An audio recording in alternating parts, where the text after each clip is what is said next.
pusatnya di Kanada. Mereka coba mencari kelemahan-kelemahan Islam. Di antaranya syubhat banyak dilemparkan. Kenapa cerai di tangan laki-laki? Kenapa perempuan disuruh pakai jilbab? Kenapa ini? Kenapa itu? Di antaranya mereka mengatakan adalah Islam ini agama yang keras. Buktinya masa orang kalau buat kriminal mencuri dipotong tangannya, kejam amat. Orang dipenggal lehernya kalau membunuh. Didatangkan isu-isu seperti itu. Dan banyak umat Islam yang terpengaruh dengan ini. Sampai pada saat kita mau bicara umat Islam mau terapkan syariat Islam, jangan itu keras. Itu aliran keras tuh. Orang yang mengatakan potong tangan ini keras, orang dipenggal lehernya keras, teman-teman. Orang yang belum tahu dan dia belum mengalami. Bayangkan kalau dia pulang ke rumahnya, dia temukan ada pencuri lagi ngangkat barangnya. Saya yakin kalau orang itu pengecut pun dan ada pisau dekat tangannya, bukan cuma dia melawan, bukan cuma sekedar dia potong tangannya, mungkin dilempar pencuri itu dengan pisau supaya mati. Islam datang bukan itu. Tangkap dia, berikan pemerintah, potong tangannya, gitu kan. Orang kalau pulang ke rumahnya dia temukan, naudzubillah, keluarganya sudah diperkosa oleh penjahat, dibunuh. Lalu dia dengar siapa yang bunuh, kira-kira apa yang dia lakukan? Bisa tidur malam itu? Gak mungkin. Dia akan cari tahu siapa yang bunuh, walaupun dia pengecut mungkin dia jadi berani, dia melawan perang antara keluarga, antara suku, macam-macam. Islam datang tidak, tangkap, hukum. Baik, bagaimana cara hukumnya? Saya ceritakan pengalaman yang saya pernah lihat sendiri di Saudi. Saudi negara, bukan saya bicara Saudinya, dengan ada kekurangan dan kelebihan, tapi alhamdulillah masih menerapkan hukum Islam, gitu kan. Yang jelas teman-teman sekalian, malam Jumat, setiap malam Jumat, hampir setiap malam Jumat, kalau ada memang kisos terjadi, ada pencuri harus dipotong tangannya, ada orang membunuh dipenggal lehernya, maka diiklankan di TV, di radio, di koran. Si fulan telah mencuri, ceritanya kronologisnya begini, dia masuk ke toko emas, dia curi, diambil kadarnya sekian, kena ayat Allah, pencuri laki-laki dan perempuan potong tangannya. Baik. Sama dengan membunuh juga begitu. Malam Jumat diiklanin si fulan bin fulan telah membunuh dengan cara memukul kepalanya, menusuk perutnya, diceritakan kronologisnya, gitu kan. Maka kena firman Allah, orang yang membuat kerusakan di muka bumi maka akan dikisos. Baik. Prosesnya adalah malam Jumat diiklanin, besok habis sholat Jumat rame-rame. Kalau di Madinah dulu tempat kami kuliah, itu ada sampai sekarang masih ada. Di sisi kalau tidak salah selatan timurnya Masjid Nabawi, kalau dari belakang ada Maktabah Malik Abdul Aziz, perpustakaan Raja Abdul Aziz. Di sebelahnya ada lapangan luas. Di situ teman-teman sekalian, kalau hari Jumat kalau ada kisos maka akan ada polisi berdiri pagar betis buat lingkaran. Di luar lingkaran tersebut ada orang yang akan menonton kisos. Di dalam lingkaran ada orang yang akan dipotong tangannya, ditaruh di atas meja. Orang itu diikat, kemudian algojunya pegang pisau, pegang pedang maksud saya. Kemudian di situ ada 3 mobil. Ada mobil penjara yang membawa si penjahat ini, ada mobil ambulan yang akan merawat dia setelah dipotong tangannya, tidak dibiarkan mati di situ tentunya. Kemudian ada mobil pengadilan yang buat laporan kepada raja kalau kisah sudah terjadi. Didatangkan, disebutkan kesalahannya, lalu dipotong tangannya, digantung potongan tangannya selama 3 hari. Sampai membiru. Kira-kira kalau ada yang lewat niat mencuri, mau mencuri nggak? Makanya mobil mewah di Saudi itu mobil mewah, si mobil mewah langsung diparkir pinggir jalan, nggak ada yang berani sentuh. Sentuh tangan melayang. Di Indonesia peleknya hilang lah, kacanya hilang. Di Jakarta sampai berani pencuri itu lagi lampu merah, lagi orang nunggu lampu merah, mobil Alphard spionnya dipatah depan matanya mereka. Orangnya tidak berani melawan karena ini penjahat, bawa pisau. Bayangkan berani, tangkap tuh, potong tangannya. Nggak usah itu, koruptor tuh datangkan, iklankan malam Jumat, si koruptor fulan akan dipotong tangannya besok, pasang di TV besar-besar, liatin darahnya muncrat, berhenti semua tuh. Masalahnya pakai hukum manusia, masuk pagi, sogok siang, malam keluar.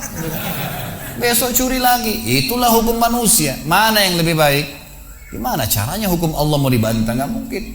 Lebih luar biasa kisos kepala teman-teman sekalian. Ini yang saya pernah saksikan. Kalau potong tangan belum pernah, tapi ini cerita.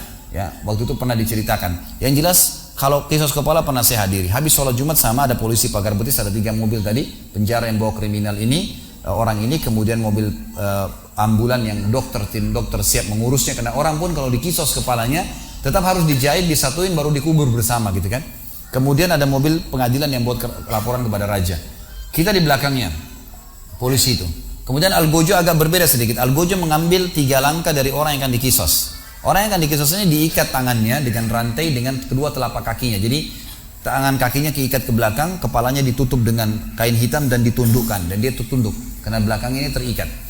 Lalu algojonya ngambil 3 langkah dari orang yang akan dikisos, 3 langkah. Di sebelah kanannya algojo itu ada keluarganya orang yang dibunuh, keluarganya. Algojonya jalan langkah pertama, dia lihat ke sana. Kalau tidak, mereka diam. Di sana ada 3 orang, 2 orang, pokoknya walinya. ayahnya kah, saudaranya kah, ya, suaminya kah, pokoknya di sana ada orang walinya. Dia langkah pertama dia lihat, kalau mereka diam dia melangkah langkah kedua, dia balik lagi, lihat lagi. Kalau mereka diam dia melangkah langkah ketiga, dia lihat lagi ke sana. Terakhir pedangnya diangkat. Kalau mereka diam dipenggal orang ini. Tapi kalau di situ ada satu orang saja dari 3 orang yang hadir misalnya memberikan isyarat tangan, tidak boleh bicara. Kasih isyarat tangan berarti dia memaafkan, tidak jadi kisos. Jadi ini bukan masalah datang penggal, bukan begitu. Tapi yang ingin dititip pesankan apa? Nih, kepada keluarganya orang yang dibunuh tuh, yang membunuh saudaramu, suamimu, ayahmu, ini dia orangnya. Gak ada hubungan sama istrinya, sama anaknya, sama keluarganya, gak ada perang keluarga, gak ada perang suku, gak ada apa-apa. Dalam Islam anak pembunuh dan anak dibunuh boleh menikah, karena bisa saja orang tuanya buruk, anaknya tidak. Kan gitu. Jadi sampaikan ini orang nih, jangan benci istrinya ya, anaknya gak ada dosanya nih, ini yang salah nih, kami akan penggal. Sebagaimana dia bunuh kerabatmu, kami bunuh sekarang, tapi tergantung kalian, maafin silakan, tidak maafin kami penggal. Itu pesannya, gitu kan. Jadi satu orang dikisos begini, bayangkan kalau ada orang lewat niat membunuh, kalau orang lihat seperti ini, kepalanya melayang, darahnya muncrat, berhenti dia membunuh. Gak ada lagi preman-preman itu, gitu kan. Kita keluar jam 3 subuh, jam 4 subuh, jam 2 malam di Saudi gak ada ketakutan sama sekali. Gak ada orang yang hadang, gak ada orang aman, tentram, gak ada apa-apa.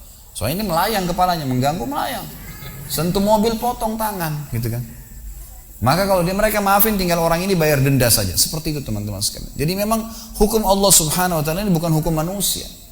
Makanya Allah mengingatkan, "Wa man lam yahkum bima anzalallahu fa ulaikumul fasiqun, kafirun, zalimun." 3 kali Allah ulangi. Siapa yang tidak berhukum dengan hukum Allah, mereka kafir, mereka zalim, mereka fasik. Kenapa kalian masih pilih hukum manusia yang bisa tertipu dengan hukum-hukum itu? Berapa banyak koruptor yang masuk keluar penjara, bahkan penjaranya kalah hotel bintang 5, pasang AC, pasang segala, makan segala macam. Ini apa ini?